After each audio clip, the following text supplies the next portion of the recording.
Thank you so much, sir. Good evening, respected SOMA sir, and good evening, everyone.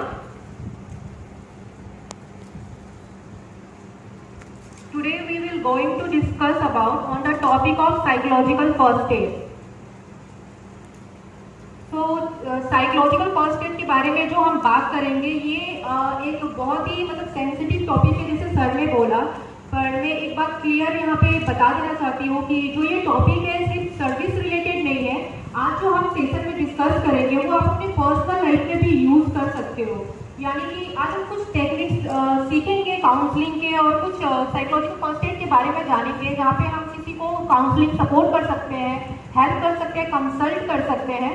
तो ये चीज़ service में भी helpful है और आपके पर्सनल लाइफ में भी काफ़ी ज़्यादा हेल्पफुल होगा, क्योंकि कहीं ना कहीं हम सभी कहीं ना कहीं अपनी लाइफ में स्ट्रेसफुल सिचुएशन फेस करते ही हैं। तो अगर हमें थोड़ा सा टेक्निक पता चल जाए कि कैसे अपने प्रॉब्लम को सॉल्व करें, अपने फैमिली रिलेटेड हो या सर्विस रिलेटेड हो, तो लाइफ काफ़ी ज़्यादा ईजी हो जाती है।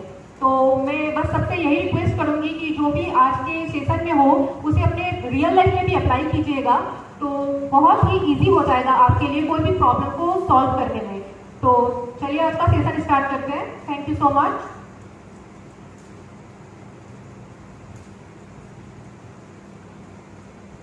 First thing is psychological first aid. What is psychological first aid?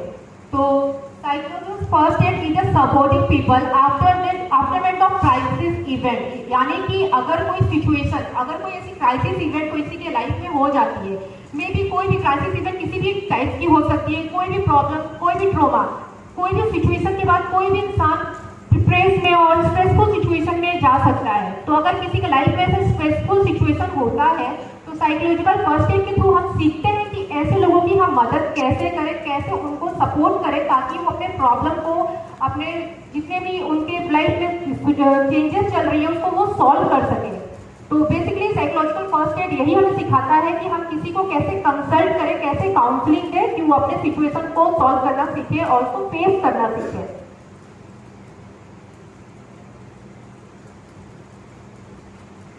What is PFA? यानी कि what is psychological first aid? Already we have discussed about it.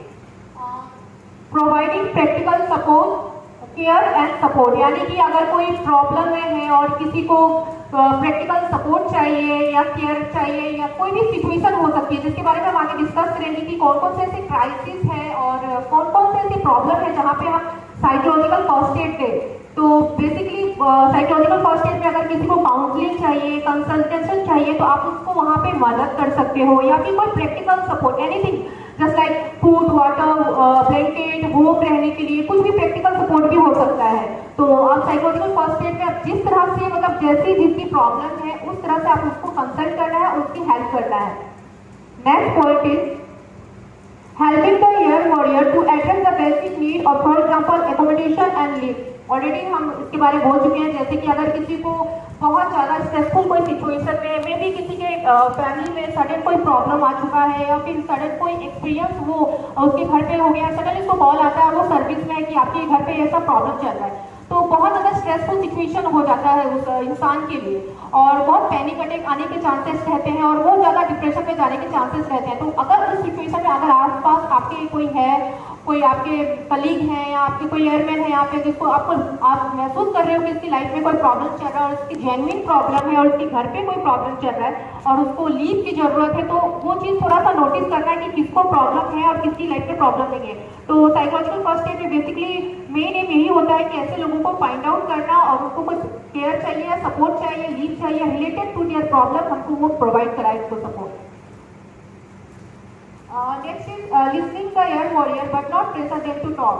अब यहाँ पे ये है कि अगर आप किसी को नोटिस करते हो कि किसी की लाइफ में कुछ चेंजेस चल रहा है, यानी कि आप ड्यूटी टाइम पे हो और आपके आसपास सडनली किसी के बिहेवियर में आपको चेंजेस दिखता है, किसी के आपके कलीग्स में कि सडनली इंसान बहुत चार्मिंग पर्सनैलिटी का था और हंसते थे, मुस्कुराते थे, सबसे बातें करते थे, सडन उनकी बिहेवियर में कुछ चेंजेस आने लगी है, मतलब विड्रॉल सिम्टम्स, किसी के साथ नहीं रहना, सोशल आइसोलेटेड, ये सब सिम्टम्स आप नोटिस कर रहे हो, तो उनसे जाके अप्रोच कीजिए कि पूछिए कि कोई प्रॉब्लम तो नहीं है, लेकिन हम उनको प्रेशराइज नहीं कर सकते उनको अपनी प्रॉब्लम आपके साथ शेयर करने के लिए, कि वो टोटली डिपेंड करता है उनके ऊपर कि वो डिस्कस करना चाहते हैं या नहीं।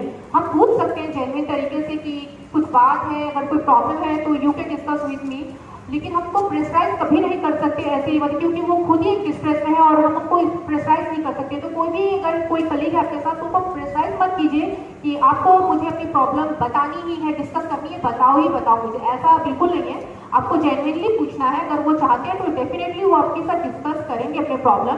अगर वो नहीं चाहते तो बस छोड़ दीजिए, मे भी क्या पता 1-2 दिन के बाद वो खुद आके आपके साथ अपनी प्रॉब्लम शेयर करें। तो वो आपको प्रेशराइज उन्हें बिल्कुल भी नहीं करना है, पोलाइटली ही पूछना है और पोलाइटली ही बिहेव करना है। Next point is comforting air warrior and helping them to feel काम।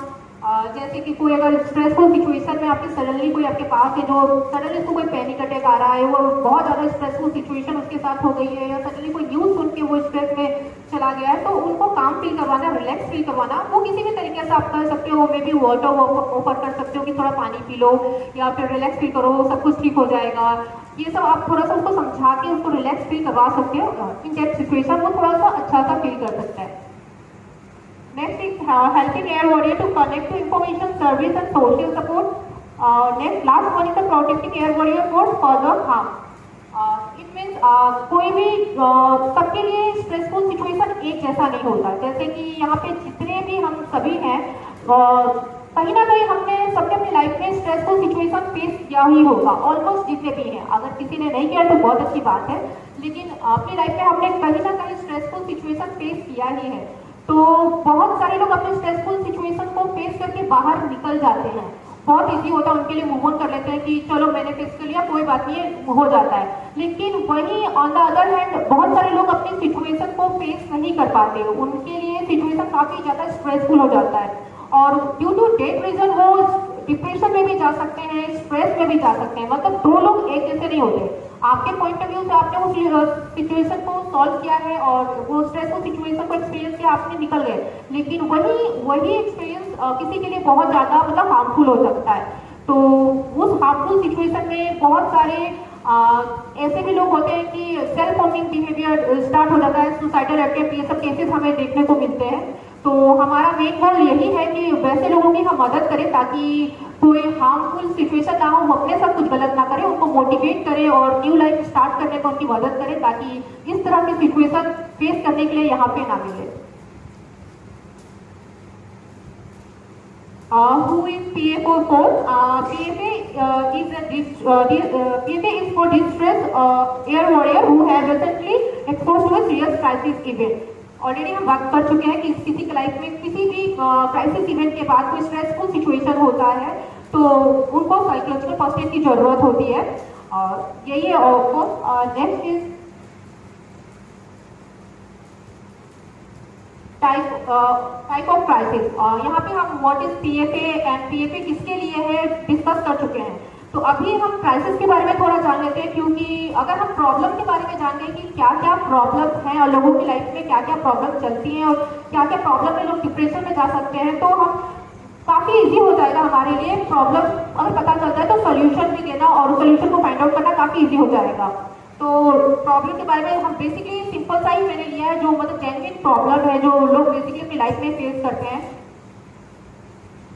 पर्सनल क्राइसिस जैसे कि unemployment related to job problem, relationship problem, death of love one और मैरिटल प्रॉब्लम। मतलब हर किसी की लाइफ में पर्सनल प्रॉब्लम तो हम हर कोई ना कोई फेस करते ही है। हर किसी की लाइफ में पर्सनल प्रॉब्लम आता ही है, जिसकी वजह से मतलब स्ट्रेसफुल सिचुएशन हो ही जाता है। अगर कभी भी हमारे लाइफ में कोई भी पर्सनल सिचुएशन प्रॉब्लम आता है तो बहुत हम तो निकल जाते हैं प्रॉब्लम से, लेकिन बहुत सारे लोग फेस नहीं कर पाते और उनके लिए मतलब स्ट्रेसफुल सिचुएशन हो जाता है। दैट्स वाई मतलब वो काम के टाइम पे एग्रेसिव बिहेवियर होता है उनका, इरिटेट रहते हैं पूरे दिन।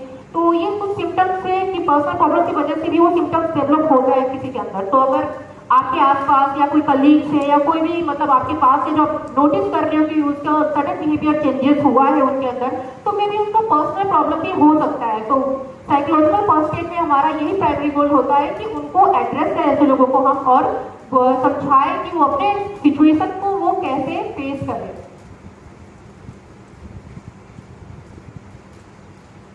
Social challenges include just like domestic violence and physical assault and physical harassment. ऐसा नहीं है कि फिजिकल हैरेसमेंट और फिजिकल असॉल्ट वीमेन के साथ ही होता है, बहुत सारे जगहों पे मेल के साथ भी देखा गया है कि फिजिकल असॉल्ट और फिजिकल हैरेसमेंट डोमेस्टिक वायलेंस होते हैं।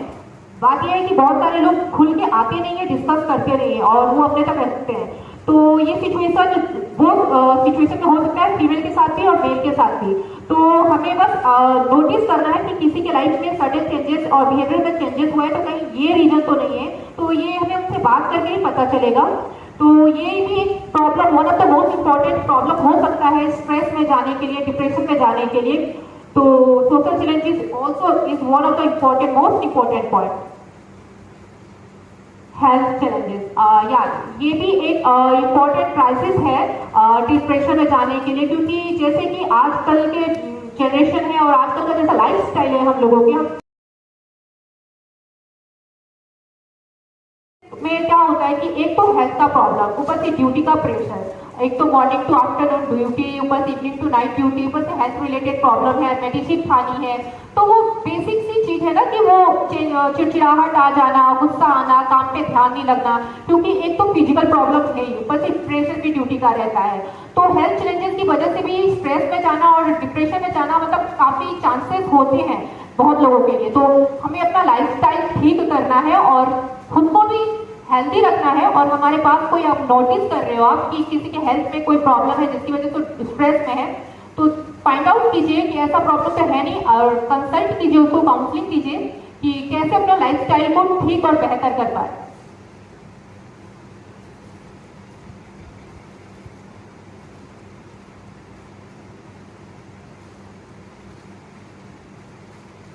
कॉम्बैट स्ट्रेस, जैसे कि आफ्टर और आफ्टर सब ऑपरेशन का, तो बहुत सारे एयर वॉरियर होते हैं जो डिप्रेशन में और स्ट्रेस में जा सकते हैं, क्योंकि दैट टाइम वो लोनलीनेस और स्ट्रेस, एंगर, ये सब सिम्टम्स डेवलप होता है। तो ये भी चांसेस होती है स्ट्रेस में जाने के लिए।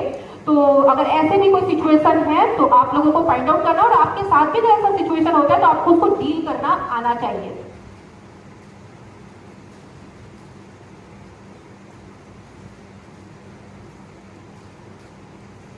Another point includes shortage of manpower।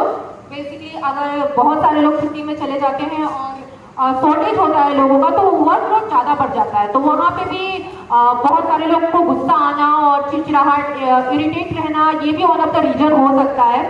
तो next is build area posting, कहीं ऐसी जगह पोस्टिंग हो जाना जो आपके अनुसार ना हो, और एडजस्टमेंट प्रॉब्लम भी होती है, फैमिली भी नहीं ले जा सकते हैं। तो ऐसा सिचुएशन क्रिएट हो जाता है कि फैमिली कहीं और है और एयरमैन कहीं और है, तो फैमिली से भी दूर रहना। तो इन दैट सिचुएशन में बहुत सारे लोगों के लिए एडजस्टमेंट प्रॉब्लम स्टार्ट हो जाता है, वो स्ट्रेस में जा सकते हैं।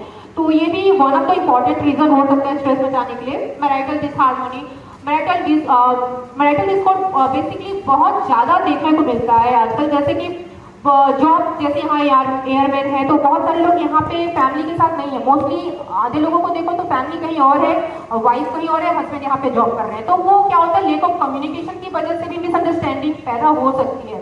तो क्या होता है, जब साथ में रहते हैं तो कितना भी फाइट हो जाए, झगड़ा हो जाए तो प्रॉब्लम सॉल्व कर देते हैं, लेकिन अगर हम दूर रहें तो फोन में कितना ना प्रॉब्लम सॉल्व करेंगे। तो मैरिटल डिसहार्मोनी बहुत, उसमें डिटेल में नहीं जाएंगे, लेकिन इसमें भी बहुत सारे मतलब अगर फैमिली प्रॉब्लम हो तो वर्क में आपको ध्यान लगता नहीं है, दिमाग घर पे रहता है, क्योंकि घर का प्रॉब्लम, फैमिली का प्रॉब्लम, वाइफ का प्रॉब्लम, तो वो भी एक स्ट्रेस में जाने के लिए एक रीजन है। And self and family, social economic crisis and self family and medical issue. जैसे सेल्फ फैमिली मेडिकल इशू में हम ये पॉइंट बोल सकते हैं कि जैसे कोविड का भी सिचुएशन है और कोई ड्यूटी के टाइम पे भी ड्यूटी में सडनली घर से फोन आ रहा है कि किसी को कोविड पॉजिटिव हो गया है, तो सडनली न्यूज काफी ज्यादा मतलब डिफिकल्ट है किसी के लिए फेस करना। बहुत सारे लोग पैनिक अटैक भी आ सकता है, मतलब वो एक्सपीरियंस काफी डिफिकल्ट होता है कि सडनली आप ड्यूटी पे हो तो कॉल आ रहा है आप लोगों को क्योंकि किसी को कोविड हो गया है। तो इस वजह से भी बहुत सारे लोगों के लिए सिचुएशन को हैंडल करना काफी ज्यादा मुश्किल हो जाता है। तो बीएफए का मेन प्राइमरी गोल यही होता है कि हम ऐसे लोग अगर हमारे आसपास है या हम खुद हमारे साथ ऐसा हो रहा है तो हम कामली बिहेव करें और रिलैक्स रखें खुद को और अपने सिचुएशन को हैंडल कर पाए अच्छे से।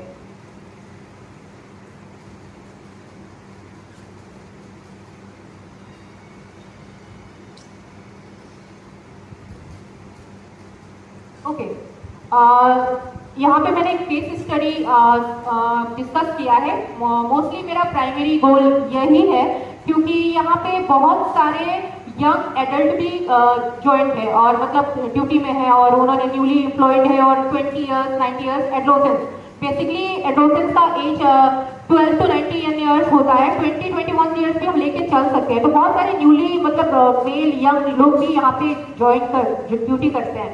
तो बेसिकली उनके बिहेवियर में भी सर्टेन चेंजेस हो सकते हैं। जस्ट लाइक मैं केस स्टडी आपके साथ शेयर करती हूँ। 20 years LSD old Dhruv is rude, wants talk at dinner, wants to just hang out in his room, won't share any information with us, only busy in his cell phone, snuck out and drank alcohol at the party and violate our social norm. So does he have a mental health problem? So आपको क्या लगता है, उनको कोई mental problem है ध्रुव को? कोई भी नहीं है? Okay, thank you sir. तो जैसे कि ध्रुव में हमने कौन कौन से सिम्टम्स देखे?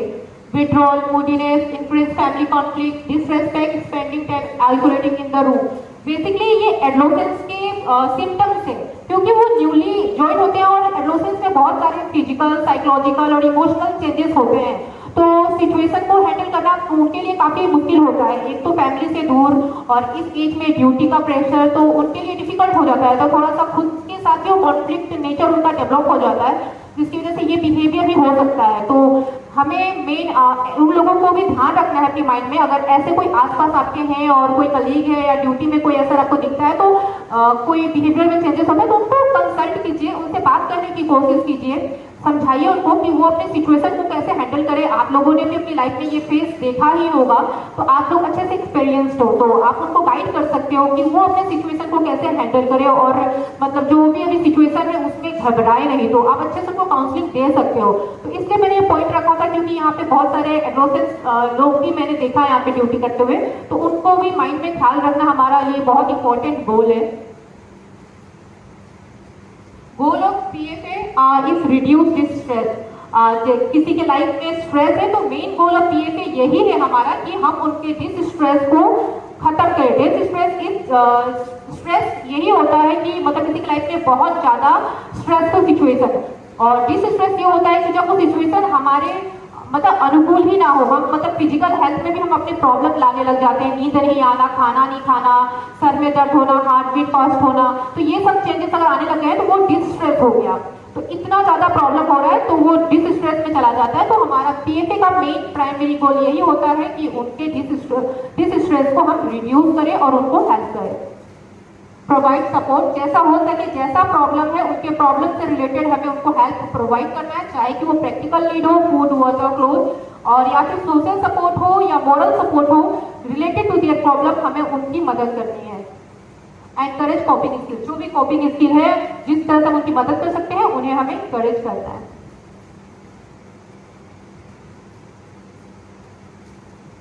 ओके, अभी हमने बात कर लिया प्रॉब्लम्स के बारे में, PFA के बारे में, गोल के बारे में।